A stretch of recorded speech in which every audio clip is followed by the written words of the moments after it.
Hi. Good evening. Welcome to amazing stuff machine APPSC. So, నిన్న వచ్చేసి మనము APPSC junior assistant computer assistant సంబంధించి ఒక మాడ్యూల్ అనేది స్టార్ట్ చేసుకోవడం జరిగింది. మార్నింగ్ వచ్చేసి ఇంగ్లీష్ క్లాసెస్, అందులో భాగంగా ప్యాసేజ్ అనేది స్టార్ట్ చేసుకున్నారు ఈరోజు. తర్వాత వచ్చేసి ఈవినింగ్ టైంలో ఏపీ ఎకానమీ, అంటే ఏపీకి సంబంధించినటువంటి కరెంట్ అఫైర్స్ కావచ్చు, కోర్ ఎకానమీ కావచ్చు, బడ్జెట్ అండ్ సర్వే, ఇవన్నీ కూడా మనము అమేజింగ్ స్టఫ్ యూట్యూబ్ ఛానల్ ద్వారా అందిస్తున్నాము. సో, అందులో భాగంగా ఈరోజు సెకండ్ క్లాస్ అనేది స్టార్ట్ చేసుకుంటున్నాము. AP economy schemes, survey and current affairs content boosting video 2. So, క్లాస్లోకి వెళ్దాము. సో, కరెంట్ అఫైర్స్ పరంగా కానీ తీసుకొని వస్తే, ఆంధ్రప్రదేశ్ కరెంట్ అఫైర్స్లో ఈరోజు క్లాస్లో 24 పంటలకు కనీస మద్దతు ధరను ప్రకటించినటువంటి ప్రభుత్వము ఆంధ్రప్రదేశ్ ప్రభుత్వము 2020-21 సంవత్సరానికి గాను 24 వ్యవసాయ ఉత్పత్తులకు మద్దతు ధరను ప్రకటించింది. ఎందుకంటే రైతులకు కనీస గిట్టుబాటు ధర లభించాలనే ఉద్దేశంతో 3,300 కోట్ల రూపాయలతో ధరల స్థిరీకరణ నిధి అనేటువంటి దాన్ని ఏర్పాటు చేసినటువంటి తొలి రాష్ట్రంగా ఆంధ్రప్రదేశ్ చరిత్రలో నిలిచింది. ఎందుకంటే ధరల స్థిరీకరణ నిధి అనేది స్టార్టింగ్ గవర్నమెంట్ ఫామ్ అయినప్పుడు వీళ్ళు తీసుకురావడం జరిగింది. సో, దీని గురించి ఖచ్చితంగా గుర్తుపెట్టుకోవాల్సిన అవసరం ఉంది. దీని ద్వారానే రైతుల మద్దతు ధర అనేది కల్పించడానికి బడ్జెట్లో అలొకేషన్ అనేది చేస్తున్నారు. రైతులు తమ పంటలను ఈ కర్షప్ ద్వారా నమోదు చేసుకోవాలని చెప్పి చెప్తున్నారు. నిన్ననే మనము ఈ క్రాప్ గురించి డిస్కస్ చేసుకోవడం జరిగింది. ఈ క్రాప్ అంటే పంటకు సంబంధించినటువంటి ఎన్రోల్మెంట్ అనమాట. ఒక సర్వే టైప్లో ఉంటుంది. పంట కొనుగోలు చేసినటువంటి 10 డేస్లో చెల్లింపులు చెల్లించే విధంగా వీళ్ళు ప్లాన్ చేసుకున్నారు. వరికి సంబంధించి 1868, ఏ రకం అయితే ఒక 20 రూపీస్ ఎక్స్ట్రా అనుకోండి. వేరుశెనగ 5,275, మొక్కజొన్న 1,850. ఇక్కడ మనకి మెయిన్ ఇంపార్టెంట్ ఏంటంటే ఈ వీటి మూడింటి గురించి కొంచెం నోట్ చేసుకొని పెట్టుకుంటే హెల్ప్ఫుల్గా ఉంటుంది. సో, ఇది ఓవరాల్గా మద్దతు ధరకు సంబంధించి. తర్వాత నిన్న చాలామంది టర్మినాలజీకి సంబంధించి కొంత ఇస్తే బాగుంటుంది, లైక్ కొంతైనా కంటెంట్ ఇస్తే బాగుంటుందని చెప్పారు. అంటే ఫర్ ఎగ్జాంపుల్ ఈరోజు వాళ్ళు అడిగిన క్వశ్చన్స్ ఏంటంటే జీబీఏ అని నిన్న చెప్పారు కదా. So, what is mean by GBA అనేది రెవెన్యూ లోటు కావచ్చు, ద్రవ్య లోటు కావచ్చు, వీటి గురించి రఫ్గా కాసేపు చెప్తే బాగుంటుందని చెప్పి ఈవినింగ్ కొంతమంది నాతో చెప్పడం జరిగింది. సో, వాళ్ళ యొక్క ఫీడ్బ్యాక్ని కన్సిడర్ చేసి రేపటి నుంచి మనం ఇచ్చే కంటెంట్లో కోర్లో ఏ అయితే టెర్మినాలజీ ఉందో వాటికి లిటిల్ బిట్ ఎక్స్ప్లెనేషన్ ఇచ్చేదానికి ప్రయత్నం అనేది ఖచ్చితంగా చేస్తాము. సో, నెక్స్ట్ పాయింట్ వచ్చేసి ఇక్కడ చాలా చాలా ఇంపార్టెంట్ పాయింట్ ఇది. ఎందుకంటే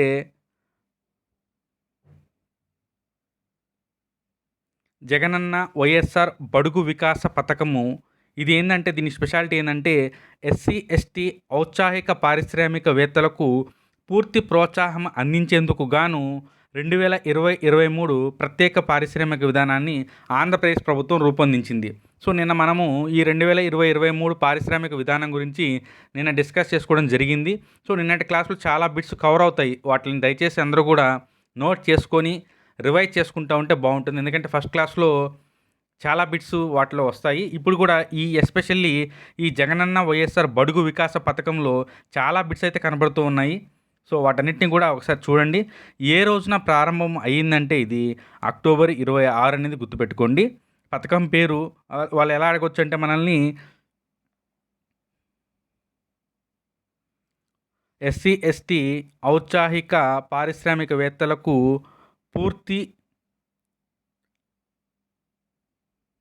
పూర్తి ప్రోత్సాహం అందించేందుకు 2023 పారిశ్రామిక విధానాన్ని రూపొందించింది. ఆ పథకం పేరేందని అడిగినప్పుడు మనం దీన్ని గుర్తుపెట్టుకోవాలి, జగనన్న వైఎస్ఆర్ బడుగు వికాస పథకం అనేది. సో, దీంట్లో ముఖ్యాంశాలను కానీ మనం కానీ చూస్తే పథకంలోని కీలక అంశాలు ఏమున్నాయంటే చాలా బాగా వీళ్ళు నీట్గా ఇచ్చున్నారు. వాటి గురించి ఒకసారి మనము చూద్దాము.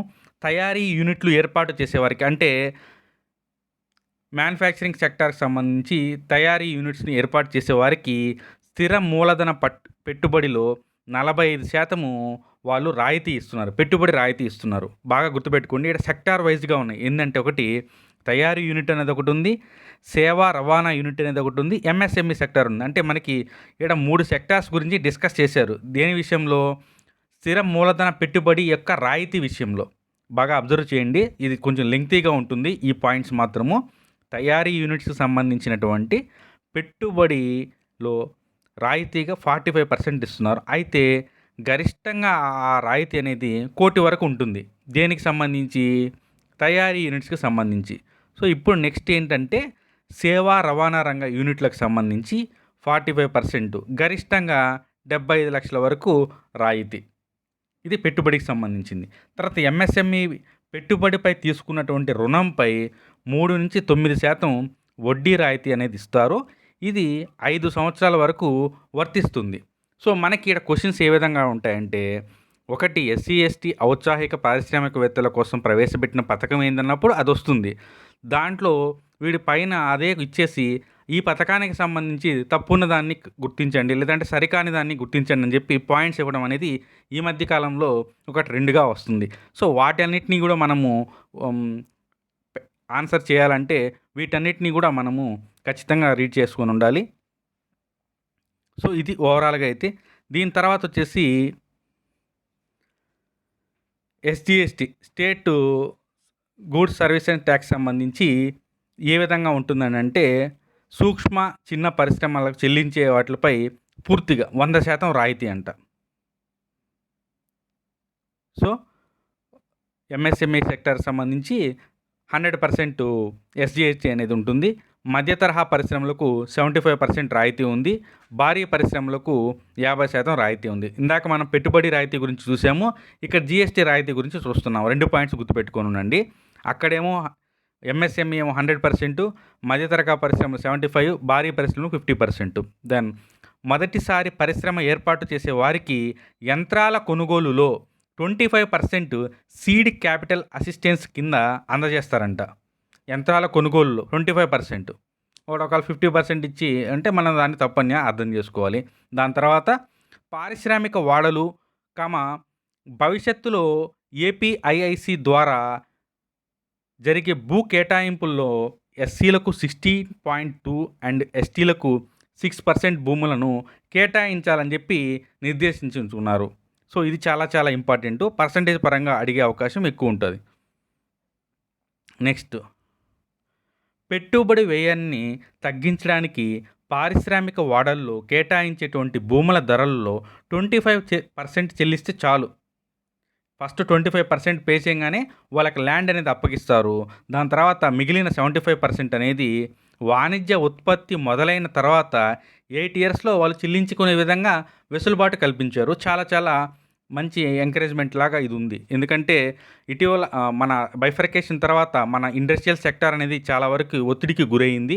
అందులో భాగంగా 2020-23లో కొత్త పారిశ్రామిక విధానాన్ని ఇంప్లిమెంటేషన్ చేస్తూ తీసుకురావడం జరిగింది. అందులో చాలా చాలా మంచి కీ పాయింట్స్ ఉన్నాయి. అందులో ముఖ్యంగా ఇదేంటంటే భూముల ధరల పరంగా, ఎందుకంటే కంపెనీని సెటప్ చేసేటప్పుడు అధిక భాగము భూములకే కేటాయించాల్సిన పరిస్థితి ఉన్నందువలన చాలామంది రాకపోవడము. సో, అందుకని చెప్పి 25% చెల్లిస్తే సరిపోతుంది. అది కూడా రిమైనింగ్ 75% ప్రొడక్షన్ స్టార్ట్ అయిన తర్వాత 8 ఇయర్స్‌లో 8% ఇంట్రెస్ట్ రేట్‌తో చెల్లించే విధంగా వీళ్ళు వెసులుబాటు కల్పించారు. దాని తర్వాత వచ్చేసి పారిశ్రామిక వాడాల్లో ఏర్పాటు చేసేటువంటి సూక్ష్మ, చిన్న పరిశ్రమల భూముల కొనుగోలు ధరలో 50% వరకు రాయితీ ఇస్తున్నారు. అందులో గరిష్ట అనుమతి అనేది 20 lakhs వరకు గరిష్ట అనుమతి అనేది ఇవ్వడం జరిగింది. ఎందుకంటే అధికంగా ఉద్యోగ అవకాశాలను కల్పించేటువంటి సెక్టార్గా ఉన్నటువంటి ఎంఎస్ఎంఈ సెక్టార్ కోసము ఈడ అధికంగా రాయితీ అనేది ఇవ్వడం జరిగింది. సో, దాంతో పాటుగా మనకి ఇంకేమిచ్చారంటే భూముల స్థితి మార్చుకునేందుకు ఖర్చులో 25% రాయితీ, గరిష్టంగా 10% వరకు అనుమతి. భూస్థితి యొక్క మార్పునకు సంబంధించి ఇది. అలాగే ఉత్పత్తి ప్రారంభించినప్పటి నుంచి 5 ఏళ్ల పాటు విద్యుత్ ఛార్జీల్లో యూనిట్కు 1.5% వంతున రాయితీ అనేది ఇస్తున్నారు. చాలా ఇంపార్టెంట్. కింద పాయింట్ మాత్రం 5 years. దీని తర్వాత వచ్చేసి గిరిజనులకు ఆర్ఓఎఫ్ఆర్ పట్టాల పంపిణీ అనే కార్యక్రమాన్ని ప్రారంభం చేయడం జరిగింది. ఇది చాలా చాలా ఇంపార్టెంటు. ఎందుకంటే గిరిజనులకు అటవీ భూములపై హక్కు కల్పించేటువంటి పత్రాల పంపిణీ కార్యక్రమమే ఈ ఆర్ఓఎఫ్ఆర్ అనేది. దీనిని ముఖ్యమంత్రి గారు ప్రారంభించారు. గిరిజన మహిళలకు స్వయంగా క్యాంపు కార్యాలయం నుంచే ఆర్ఓఎఫ్ఆర్ పట్టాలను అందజేసినట్లుగా తెలుస్తుంది. ఇక్కడ మనకి ఇంపార్టెంట్ పాయింట్ ఏముందంటే మొత్తము 1.53 లక్షల గిరిజన కుటుంబాలకు సంబంధించి 3.12 లక్షల ఎకరాలకి వీళ్ళు హక్కు పత్రాలను అందజేయడం జరిగింది. ఇది అడిగేదానికి ఎక్కువ అవకాశం ఉంది. ఆర్ఓఎఫ్ఆర్ సంబంధించి వెరీ వెరీ ఇంపార్టెంట్. ఈ ఆర్ఓఎఫ్ఆర్ గురించి ఇంకొక పాయింట్ ఏంటంటే, ఇటీవల కాలంలో రైతు భరోసాకు సంబంధించి ఈ కౌలు రైతులకు కావచ్చు, లేదంటే ఓనర్స్కి కావచ్చు ఇస్తున్నారు. సో ఎప్పుడైతే వీళ్ళకి ఈ ఆర్ఓఎఫ్ఆర్ కార్యక్రమం గిరిజనుల కోసం ప్రవేశపెట్టడం జరిగిందో, వీళ్ళని కూడా కన్సిడర్ చేస్తూ యాక్చువల్గా వీళ్ళకి పిఎం కిసాన్ అనేటువంటి అమౌంట్ పడదు, ఎవరికి, ఆర్ఓఎఫ్ఆర్ అనే వాళ్ళకి. సో గవర్నమెంట్ ఏం చేస్తుందంటే, ఆ పిఎం కిసాన్కి ఇచ్చేటువంటి 6,000 రూపాయలని కూడా గవర్నమెంటే భరిస్తూ వాళ్ళకి కంప్లీట్ రైతు భరోసా 13,500 రూపాయలు అనేది ఆర్ఓఎఫ్ఆర్ ఉన్నటువంటి గిరిజనులకు కూడా అందిస్తున్నారు. సో మనము రిమైనింగ్ మొత్తం ఉన్నటువంటి అన్ని పథకాల గురించి కూడా సపరేట్గా మనం ఒకసారి చూద్దాం. అన్నీ ఒకసారి తీసుకొని వస్తే కన్ఫ్యూజన్కి వచ్చే అవకాశం ఎక్కువ ఉంటుంది. దీని తర్వాత మోస్ట్ ఇంపార్టెంట్ టాపిక్ ఇక్కడ ఒకటి ఉంది. నిక్డిట్ నిధులతో ఆంధ్రప్రదేశ్ రాష్ట్రంలో 3 పారిశ్రామిక కారిడార్ల అభివృద్ధి. ఈ నిక్డిట్ అంటే ఏంటంటే, national industrial corridor development and implementation trust. దీని యొక్క నిధులతో ఏపీలో 3 కారిడార్లు, అంటే అందరికీ కూడా 2 కారిడార్లు గుర్తుంటుంది. అదేంటంటే వైజాగ్ చెన్నై బెంగళూరు, ఈ 2 కారిడార్లే గుర్తుంది. అయితే ఇటీవల భారత ప్రభుత్వము హైదరాబాద్ బెంగళూరు అనేటువంటి కారిడార్ని కూడా అనుమతి ఇవ్వడం జరిగింది. దీంట్లో భాగంగా మన ఏపీలో కూడా కొంత డెవలప్మెంట్ అనేది వస్తుంది. So national industrial corridor development and implementation trust నిధులతో వైజాగ్ చెన్నై కారిడార్లో చాలా డెవలప్మెంట్స్ తీసుకురావడం జరిగింది. సో వైజాగ్ చెన్నైకి సంబంధించి మనం ఒకసారి పరిశీలిస్తే, వైఎస్ఆర్ కడప జిల్లాలో కొప్పర్తిలో ఒక పారిశ్రామిక క్లస్టర్ని అభివృద్ధి చేయనున్నారు. అలాగే ప్రకాశం జిల్లాలోని దొనగొండలో మరొక పారిశ్రామిక క్లస్టర్ని ఏర్పాటు చేయనున్నారు. ఈ రీసెంట్గా ఏపీ ఎకనామికల్ సర్వేలో అండ్ బడ్జెట్ స్పీచ్లో కూడా కొప్పర్తికి సంబంధించి ఇవ్వడం జరిగింది. లైక్ ఆ కొప్పర్తిలో ఏదో ఒక ఎస్టాబ్లిష్మెంట్ అనేది చేయబోతున్నారు పారిశ్రామిక క్లస్టర్ సంబంధించి. ఆ కొప్పర్తి అనేది ఏ జిల్లాలో ఉందని చెప్పి అడగొచ్చు. దొనగొండ గురించి అయితే మ్యాక్సిమం అందరికి ఐడియా ఉంటుంది. సో కొప్పర్తి అనే పాయింట్ గుర్తుపెట్టుకోండి. అలాగే చెన్నై బెంగళూరు కారిడార్లో భాగంగా కృష్ణపట్నంలో, తర్వాత హైదరాబాద్ బెంగళూరు కారిడార్లో భాగంగా కర్నూలు జిల్లాలోని ఓరవకల్లులో పారిశ్రామిక క్లస్టర్ అభివృద్ధికి కేంద్రం అనుమతులు జారీ చేసింది. సో పాయింట్ అనేది వెరీ క్లియర్గా ఉంది. 1 కొప్పర్తి, 2 దొనగొండ, 3 కృష్ణపట్నము, 4 ఓర్వకల్లు. సో ఓవరాల్గా 3 కారిడార్లలో మనకి సంబంధించి 4 ఏరియాస్లో వీళ్ళు పారిశ్రామిక క్లస్టర్స్ని ఏర్పాటు చేస్తున్నారు. ఆల్రెడీ కృష్ణపట్నం క్లస్టర్కి సంబంధించి 50 కోట్లతో అభివృద్ధి చేసేందుకు ఆర్థిక అనుమతులు కూడా వచ్చున్నాయి. దీని తర్వాత వచ్చేసి వైఎస్ఆర్ సంపూర్ణ పోషణ పథకము. వైఎస్ఆర్ సంపూర్ణ పోషణ పథకం అనేది చాలా ఇంపార్టెంట్ టాపిక్. ఎందుకంటే న్యూట్రిషన్కి సంబంధించి మాల్ న్యూట్రిషన్స్ చాలా అనేది ఉంది. పోషణ అభియాను ఇలాంటివన్నీ కూడా కేంద్రం పెద్ద ఎత్తున ట్రై చేస్తుంది. ఇటీవల కాలంలో ఆంధ్రప్రదేశ్ ప్రభుత్వము సచివాలయ వ్యవస్థను ప్రారంభించినాక ఇటువంటి న్యూట్రిషన్కి సంబంధించి పకడ్బందీగా చర్యలు తీసుకునింది. వాటి గురించి ఒకసారి మనము చూడాలి. ఎందుకంటే తప్పున్న దాన్ని గుర్తించండి అన్నప్పుడు ఆ పథకానికి సంబంధించినటువంటి సంపూర్ణ అవగాహన లేనప్పుడు మనం దాన్ని ఆన్సర్ చేయలేని పరిస్థితి ఉంటుంది. సో ఒకసారి దాని గురించి కానీ చూస్తే, వైఎస్ఆర్ సంపూర్ణ పోషణ పథకము, ఈ పథకాన్ని రాష్ట్ర వ్యాప్తంగా 47,287 అంగన్వాడీ కేంద్రాల్లో అమలు చేస్తున్నారు. పైన ఏముంది, వైఎస్ఆర్ సంపూర్ణ పోషణ పథకాన్ని 5,80,000 మంది గర్భిణీలు, బాలింతలకు నెలలో 25 రోజులు వేడి పాలు, అన్నము, పప్పు, కూరగాయలు, గుడ్లు సరఫరా చేస్తారు. ఇది వచ్చేసి యాజ్ యూజువల్గా.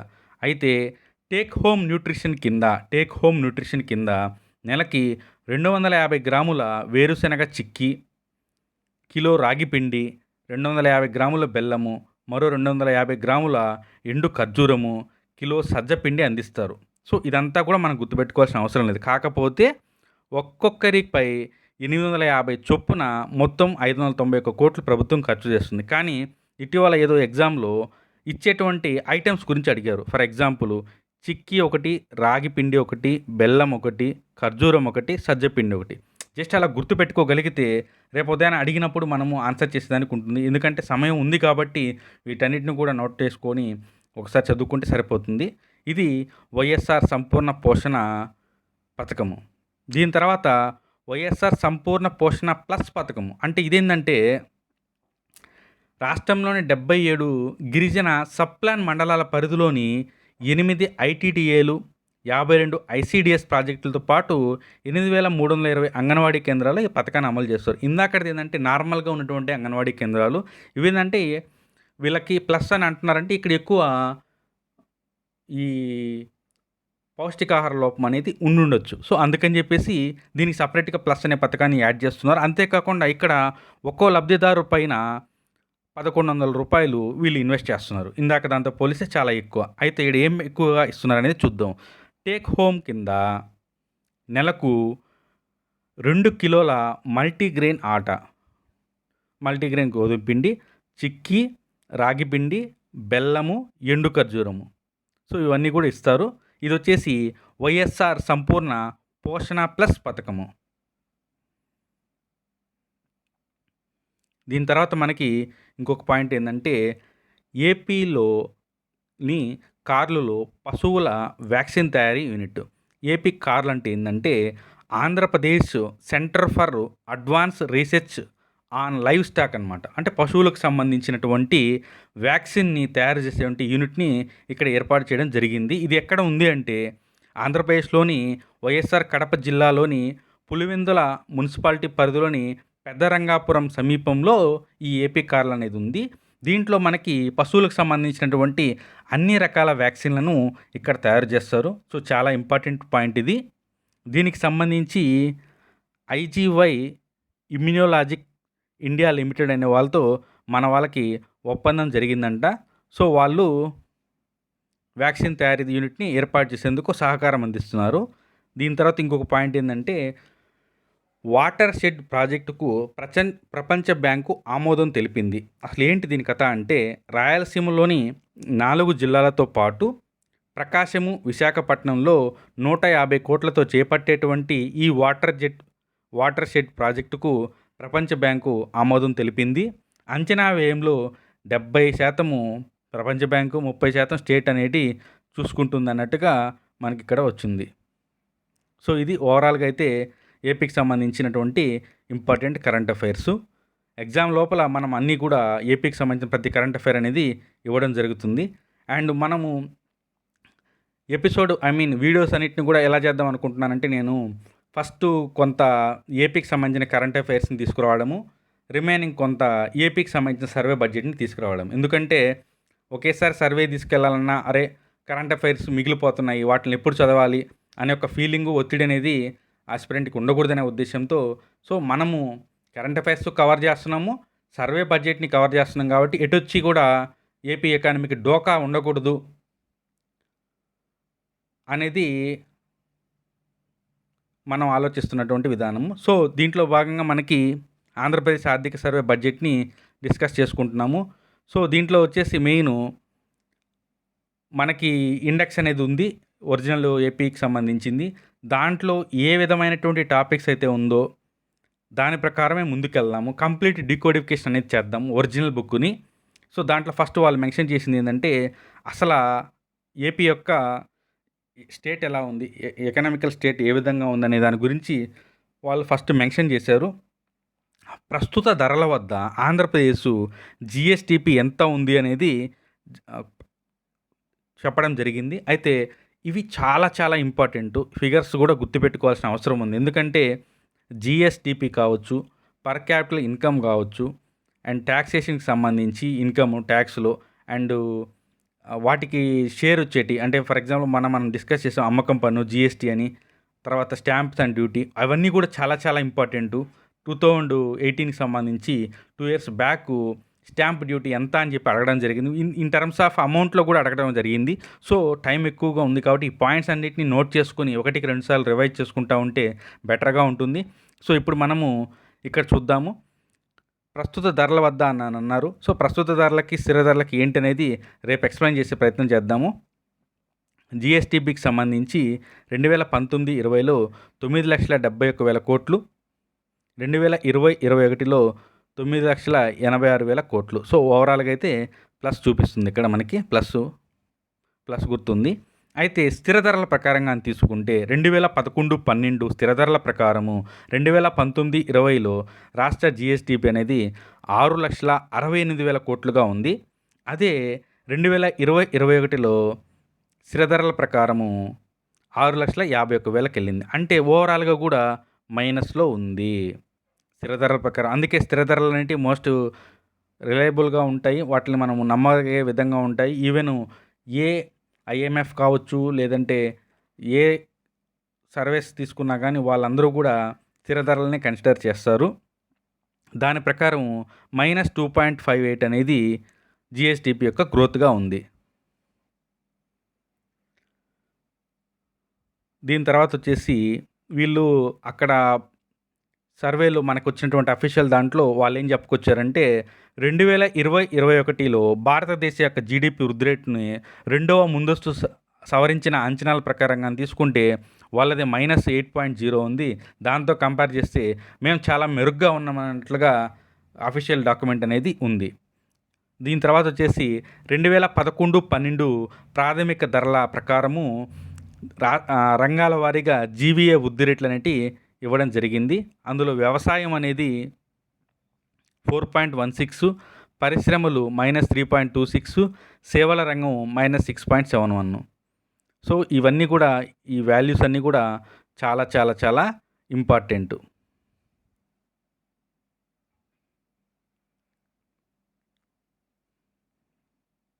సో తలసరి ఆదాయం సంబంధించి ఇక్కడ ఒక పాయింట్ అనేది ఇవ్వడం జరిగింది. తలసరి ఆదాయం అనేది 19-20లో 1,68,000 ఉంటే ఇప్పుడు 1,70,000కి వెళ్ళిందన్నారు. సో ఇక్కడ ప్లస్ అనేది ఉంది. ఈ పాయింట్స్ ప్రతిదీ కూడా ఇంపార్టెంటు. ప్రస్తుత ఆర్థిక వ్యవహారాలు అంటే ప్రభుత్వం యొక్క రాబడి ఏ విధంగా ఉంది అంటే, ప్రభుత్వ రాబడి అన్నప్పుడు టైప్స్ ఉంటాయి. ఇన్కమ్ టైప్స్లో ఏముంటాయంటే సొంత పన్ను ఆదాయము, పన్నేతర ఆదాయము, కేంద్రం నుంచి వచ్చేటువంటి బదలాయింపులు. సో సొంత పన్ను ద్వారా 57,000 కోట్లు వస్తుంది. పన్నేతర వనరుల ద్వారా 3,315 కోట్లు వస్తుంది. కేంద్ర బదలాయింపుల ద్వారా 50,917 కోట్లు వస్తుంది. ఇది 2019-20కి సంబంధించింది. సో 20-21కి సంబంధించి ఇక్కడ ఏ విధంగా అనేది చూడండి. ఎందుకంటే సొంత పన్ను రాబడి అనేది 2020-21లో 57,378 కోట్లకు పడిపోయింది. అంటే సొంత పన్ను రాబడి పడిపోయింది. ఎంత పడింది? ఆల్మోస్ట్ ఒక 300 కోట్ల వరకు పడిపోయినట్టుగా మనకు కనపడుతుంది. సో ఈ స్టేట్మెంట్గా ఇవ్వచ్చు. కాబట్టి ప్రతి పాయింట్ ఇంపార్టెంట్ ఇక్కడ. దీని తర్వాత 2020-21 సవరించిన అంచనా ప్రకారము సొంత పన్ను రాబడిలో అమ్మకపు పన్ను 31% ఉంది, జిఎస్టీ పన్ను 33%గా ఉంది. దీని తర్వాత వచ్చేసి 2020-21లో సవరించిన అంచనాల ప్రకారము పన్నేతర రాబడి 3,301 కోట్లు ఉంది. దీని తర్వాత కేంద్రం నుంచి వచ్చేటువంటి పన్నుల ప్రవాహము అంటే వీళ్ళు చేసినటువంటి అంచనా ప్రకారం 61,000 కోట్లుగా ఉంది. ఇవి మళ్ళీ తర్వాత కాలంలో రెండవ సవరించిన అంచనాలు అనేసి ఇంత రాకపోవచ్చు. ఎందుకంటే మనం కానీ గమనిస్తే 2019-20-21లో మనకి ఇక్కడ 50,000 కోట్ల వరకు కేంద్రం నుంచి రాబడి వచ్చింది. వీళ్ళు ఇప్పుడు 61 అనేది వేయడం జరిగింది. సో ఓవరాల్గా కానీ మనం ఒకసారి గమనిస్తే ఇక్కడ మనకి మోస్ట్ ఇంపార్టెంట్ పాయింట్స్ ఏంటంటే జిఎస్టీపీ అనేది మోస్ట్ ఇంపార్టెంట్ పాయింట్ స్థిర ధరల దగ్గర, ప్రస్తుత ధరల దగ్గర. దీని తర్వాత వచ్చేసి జీవీఏ వారీగా వృద్ధి రేట్లు అనేవి చాలా చాలా ఇంపార్టెంటు. తలసరి ఆదాయం అనేది చాలా చాలా ఇంపార్టెంటు. అండ్ ప్రభుత్వ రాబడికి సంబంధించి సొంత పన్ను ఆదాయము, పన్నేతర ఆదాయము, కేంద్రం నుంచి వచ్చేటువంటి బదిలీలు, ఇవన్నీ కూడా ఇంపార్టెంటు. అండ్ కంట్రిబ్యూషన్స్ అనేటివి ఎంత, ఏ ట్యాక్స్లో ఎంతెంత శాతంని ఆక్రమిస్తున్నాయనేది కూడా చాలా ఇంపార్టెంటు. సో మనం అనుకున్నట్లుగా ఇందాక మనము చాలా చాలా టర్మినాలజీ వాడాము. ఫర్ ఎగ్జాంపుల్ జీవీఏ అనొచ్చు, జిఎస్టీపీ అనొచ్చు, లేదంటే పన్నేతర ఆదాయానికి సంబంధించి దాంట్లో ఏ ఉంటాయి ఏంటి అనేది టర్మినాలజీ అనేది కూడా ఇచ్చే ప్రయత్నం అనేది చేస్తాము. సో ఓవరాల్గా అయితే ఏపీ ఎకానమీకి సంబంధించి ఎటువంటి ఇబ్బందికి గురవ్వాల్సిన అవసరం లేదు. ఒక పక్క జనరల్ ఏపీ రిలేటెడ్ కరెంట్ అఫైర్స్‌ని మనం కవర్ చేస్తూ వస్తున్నాము. అండ్ మెయిన్‌లీ స్కీమ్స్‌కు సంబంధించి చాలా చాలా చాలా డేటా అనేది ఉంది. అర్థమయ్యే రీతిలో సింపుల్‌గా దాన్ని మనం డిజైన్ చేస్తున్నాము. కాకపోతే అంతకన్నా ముందు జనవరి నుంచి ఇప్పటిదాకా ఉన్నటువంటి ఏపీ కరెంట్ అఫైర్స్‌ని గాని మనం కంప్లీట్ చేసుకోగలిగితే ఒక భరోసా అనేది ఉంటుంది కాబట్టి అది అయిపోయాక మనము స్కీమ్స్ గురించి డిస్కస్ చేసుకుంటాము. సో, ఓవరాల్‌గా అయితే ఈరోజు క్లాస్ ఆ విధంగా ఉంది. Thank you. మెయిన్‌లీ కొంతమంది టెలిగ్రామ్ లింక్ అనేది వర్క్ చేయట్లేదని చెప్పంటున్నారు. సో, మీకు ఆ లింక్ అనేది గాని వర్క్ అవ్వకపోతే సో, అమ్యూజింగ్ స్టఫ్ అని టెలిగ్రామ్‌లోకెళ్ళి మీరు సెర్చ్ చేస్తే మన ఛానల్ అనేది కనపడుతుంది. దాన్ని మీరు జాయిన్ అవ్వచ్చు. ఏమన్నా డౌట్స్ గానీ లేదంటే ఏదైనా కమ్యూనికేషన్ కావాలన్నప్పుడు మీరు దాని ద్వారా ఉండొచ్చు. సో, ఉదయం అప్లోడ్ చేసేటువంటి ఇంగ్లీష్‌ని మాత్రం రెగ్యులర్‌గా ఫాలో అయ్యి వాటికి నోట్స్ పెట్టుకోనండి. ఎందుకంటే కంప్లీట్ క్లాసెస్ అనేటివి మీకు ఇవ్వబడును. ఏదో కొంత చెప్పేసి వదిలేసేలా కాకుండా ప్రతి పాయింట్ మనకున్నటువంటి 5 సెక్టార్స్‌లో 5 టాపిక్స్‌లో ఒక్కొక్క టాపిక్ నుంచి 15 మార్కులు వచ్చే అవకాశం ఉంది కాబట్టి నంబర్ ఆఫ్ ఎగ్జాంపుల్స్‌ని తీసుకొని వాటిల్ని మీకు ఎక్స్‌ప్లెయిన్ చేసే ప్రయత్నం చేస్తారు. కొంతమంది గ్రామర్ అడిగారు. సో, మనం యాజ్ పర్ ద సిలబస్ వెళ్దాం. కొంతమందికి గ్రామర్ వీక్ ఉండొచ్చు. ఇంకొంతమందికి కాంప్రహెన్షన్ ఇష్యూ ఉండొచ్చు. సో, అందరినీ కూడా కవర్ చేసుకుంటూ ముందుకెళ్దాము. So, thank you.